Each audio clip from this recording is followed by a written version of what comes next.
محترم ناظرین و سامعین، السلام علیکم ورحمۃ اللہ وبرکاتہ۔ آج ہم مفسدات صوم یعنی روزہ کو توڑنے والی چیزوں کے بارے جانیں گے۔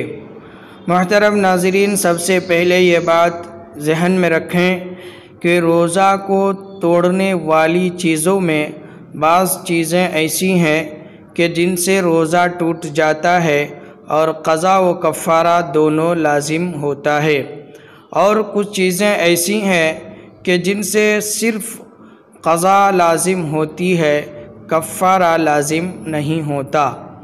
آج ہم صرف ان چیزوں کو جانیں گے کہ جن سے روزہ ٹوٹ جاتا ہے اور قضا اور کفارہ دونوں لازم ہوتا ہے۔ تو چلیے شروع کرتے ہیں۔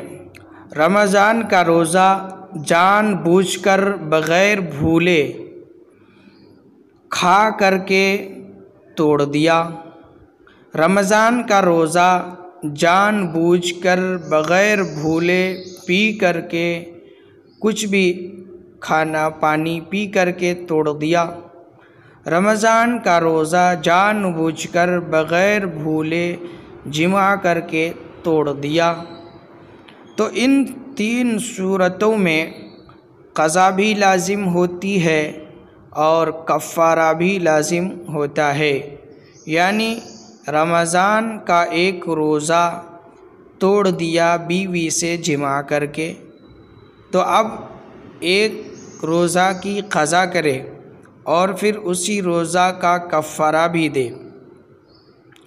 روزے کا کفارہ ایک غلام یا باندی آزاد کرنا ہے، یا 60 مسلسل روزے رکھنا ہے، یا 60 مسکین کو دن 2 وقت پیٹ بھر کھانا کھلانا ہے۔ اب غلام اور باندی کہیں دستیاب نہیں ہے، اس لیے 2 چیزیں متعین ہیں، یا تو مسلسل 60 روزے رکھیں یا پھر 60 مسکین کو 2 وقت پیٹ بھر کھانا کھلائیں۔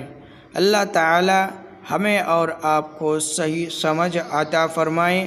پھر ملتے ہیں ان چیزوں کو لے کر کہ جن سے روزہ ٹوٹ جاتا ہے اور صرف قضا لازم ہوتی ہے، کفارہ لازم نہیں ہوتا۔ السلام علیکم ورحمۃ اللہ وبرکاتہ۔ چینل کو سبسکرائب کریں اور گھنٹی کے بٹن کو